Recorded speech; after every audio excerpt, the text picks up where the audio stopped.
আসসালামু আলাইকুম। আশা করি সবাই ভালো আছেন। আসলে বর্তমানে আমরা দেখতে পাচ্ছি আমাদের আশেপাশে যারা আছে সবাই মোটামুটি টিন সার্টিফিকেট করার জন্য পাগল হয়ে গেছে।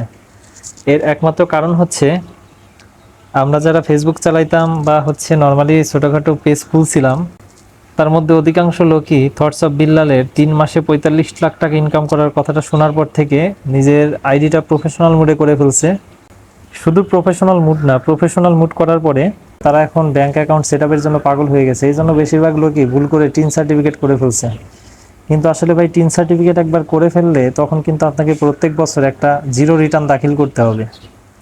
তো বর্তমানে সর্বশেষ ফেসবুকের যে আপডেট, সেটা হচ্ছে একটা মনিটাইজেশন সেট আপ করা আইডি অথবা পেজ যাই হোক না কেন, সেটাতে মিনিমাম যদি $25 জমা হয় তখন আপনি ব্যাংক অ্যাকাউন্ট সেট আপ করতে পারবেন। এর আগে আপনি সেট আপ করতে পারবেন না।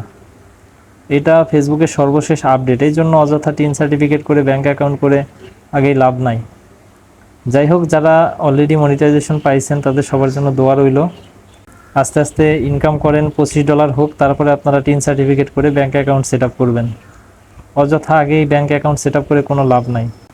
এই কারণে আমি বলবো, মনিটাইজেশন পেয়ে থাকলেও $25 জমা হওয়ার পরে আপনারা টিন সার্টিফিকেট করে ব্যাংক অ্যাকাউন্ট সেট আপ করবেন।